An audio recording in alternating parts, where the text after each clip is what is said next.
λεγόμενος Μακεδονικός Αγώνας ξεκίνησε το 1904 και τελείωσε το 1908. Όμως για να μπορέσουμε να καταλάβουμε καλύτερα τα γεγονότα θα πρέπει να πάμε αρκετές δεκαετίες πίσω, να δούμε λίγο μερικές ημερομηνίες ορόσημα. Ξέρετε πολύ καλά ότι το 1821 έγινε η Ελληνική Επανάσταση. Από αυτήν την Επανάσταση το 1830 προέκυψε το πρώτο ελληνικό κράτος, το οποίο όμως έφτανε μέχρι και την στερεά Ελλάδα. Χρειάστηκε να φτάσουμε στα 1881 και να ενσωματωθεί και η Θεσσαλία. Οπότε καταλαβαίνετε ότι μέχρι τα 1881 η Ήπειρος, η Μακεδονία και η Θράκη παρέμεναν στα χέρια των Τούρκων, στην κυριαρχία της Οθωμανικής Αυτοκρατορίας. Βόρεια τώρα από αυτήν τη Μακεδονία και τη Θράκη είχαν ήδη κερδίσει την αυτονομία τους ή την ανεξαρτησία τους οι Βούλγαροι και οι Σέρβοι. Είχαν δηλαδή κάνει τα δικά τους κράτη, θα λέγαμε. Έτσι λοιπόν γύρω στα 1870 και μετά και κυρίως γύρω στα 1890 οι Βούλγαροι επιδίωξαν τον εκβουλγαρισμό των πληθυσμών που ζούσαν στο χώρο της Μακεδονίας με απότερο στόχο τη μελλοντική ενσωμάτωση της Μακεδονίας στο βουλγαρικό κράτος.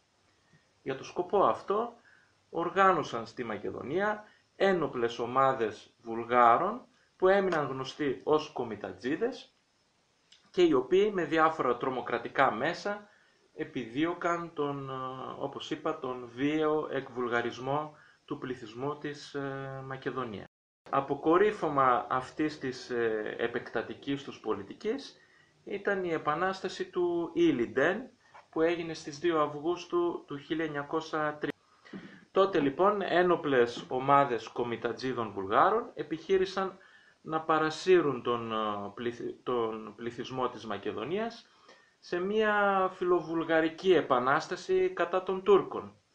Οι Τούρκοι όμως κατάφεραν να καταστήλουν αυτό το βουλγαρικό κίνημα και προχώρησαν βέβαια σε εκτελέσεις προς παραδειγματισμό που δεν αφορούσαν πλέον μόνο τους Βούλγαρους, αλλά έπιασαν και Έλληνες και Αλβανούς και Σέρβους, δηλαδή όλο το μεικτό πληθυσμό που ζούσε τότε στην περιοχή της Μακεδονίας. Όπως βλέπουμε έτσι τον κάμπο από το πάρκο, πολύ βέβαια βαθύτερα μέσα, εκεί που τώρα είναι η λεγόμενη πεδιάδα της Συμμαθίας, υπήρχε η λεγόμενη λίμνη των Γιαννιτσών, δηλαδή ήταν μια λίμνη που δημιουργήθηκε από τις ροές των ποταμών και από τα νερά που τρέχουν από τα γύρω βουνά, της Έδεσας, της Νάουσας, έτσι. Και όλα αυτά τα νερά κατέληγαν στην πεδιάδα των Γιαννιτσών και έτσι δημιουργήθηκε αυτή η λίμνη, την οποία βέβαια πριν το Δεύτερο Παγκόσμιο Πόλεμο την αποξήραναν για να δοθεί ως κτήματα στους πρόσφυγες που ήρθαν μετά τη μικρασιατική καταστροφή. Σε αυτή λοιπόν την λίμνη κατέφυγαν πάρα πολλοί Βούλγαροι κομιτατζίδες, αλλά και πολλοί Βούλγαροι στρατολογημένοι ληστές, οι οποίοι είχαν ακριβώς αποστολή να συνεχίσουν αυτή την πολιτική, να τρομοκρατούν τους ελληνικούς πληθυσμούς της Μακεδονίας και να τους εξαναγκάζουν να αποδεχτούν ότι δήθεν έχουν βουλγαρική καταγωγή. Ένας άτυπος ανταρτοπόλεμος ανάμεσα σε Βούλγαρους και σε Έλληνες Μακεδονομάχους που προσπαθούσαν να προστατέψουν τις περιουσίες τους. Και έτσι το γεγονός αυτό ανάγκασε την ελληνική κυβέρνηση να κάνει κάτι για αυτούς τους ελληνικούς πληθυσμούς που δεν άνοικαν στο ελληνικό κράτος, ήταν, είπαμε, στην Οθωμανική κυριαρχία, άρα ήταν ελληνικοί πληθυσμοί. Γι' αυτό το λόγο λοιπόν άρχισε κρυφά σιγά σιγά η ελληνική κυβέρνηση να στέλνει Έλληνες αξιωματικούς, οι οποίοι ήρθαν σε επικοινωνία με τους λεγόμενους Έλληνες Μακεδονομάχους αντάρτες και μαζί οργάνωναν, ας το πούμε, επιθέσεις εναντίον των Βουλγάρων. Έτσι λοιπόν ξεκίνησε ο Μακεδονικός Αγώνας στα 1904. Τώρα, αξίζει βέβαια να πούμε μερικά ονόματα, έτσι, σίγουρα θα τα έχετε δει σε διάφορα γάλματα στην πόλη μας. Οι πιο γνωστοί έτσι, αξιωματικοί που ήρθαν από την Ελλάδα για να πολεμήσουν εδώ στη Μακεδονία ήταν ο καπετάν Άγρας, που το πραγματικό του όνομα ήταν Τέλος Αγαπηνός, ο καπετάν Παναγιώτης και άλλοι βέβαια, βέβαια ο Παύλος Μελάς, αλλά αυτός έδρασε κυρίως προς την Δυτική Μακεδονία.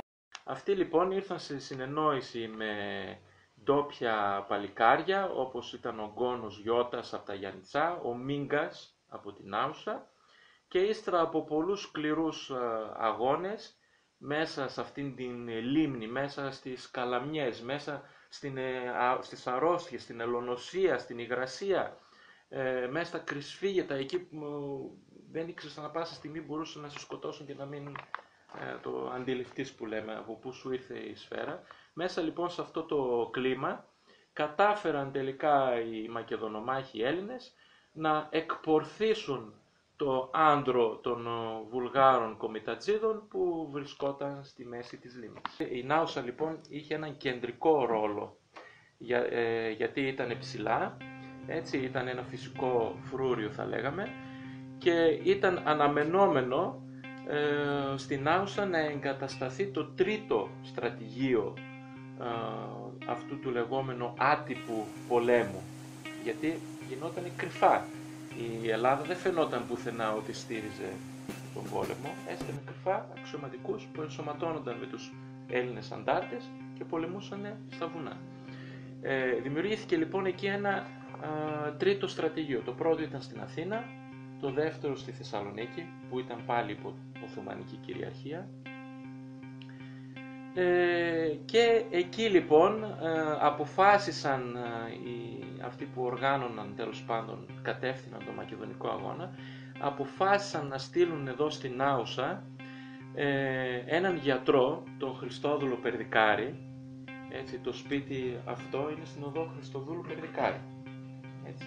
Προς τιμή αυτού λοιπόν του κυρίου, έστειλε λοιπόν αυτόν τον γιατρό στην Άουσα για να οργανώσει, ας πούμε, τους Ναουσαίους και τους υπόλοιπους αντάρτες για το πώς θα πρέπει να κινηθούν στρατιωτικά. Μερικά έτσι πολύ γνωστά ονόματα, γιατί τα ακούτε και στο σχολείο σας, που βοήθησαν προς την κατεύθυνση αυτή, δηλαδή ως πληροφοριοδότης, ήταν ο ιερέας ο Γεώργιος ο Καραγιαννόπουλος, ο Γεώργιος ο Τσίτσης, ο Γιάννης ο Δαλαμάρας, ο Θεοχάρης ο Τσοχάρης και άλλοι.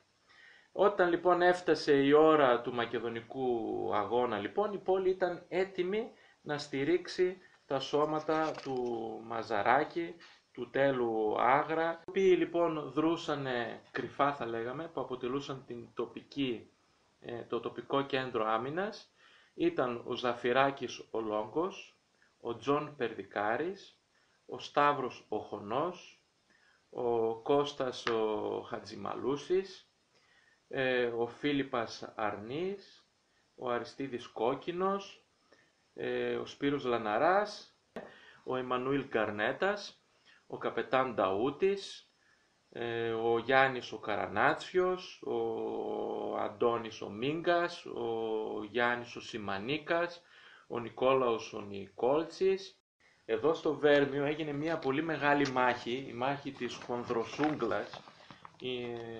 Είναι βόρεια εδώ κοντά στο βουνό μας τέλος πάντων, που έγινε στις 11 Απριλίου του 1906, και σε αυτήν την μάχη πήραν μέρος και κριτικοί, που ήταν, ας το πούμε, αφανείς ήρωες, ήταν οι γυναίκες οι Ναουσαίες, οι οποίες έπαιξαν και αυτές πολύ σημαντικό ρόλο.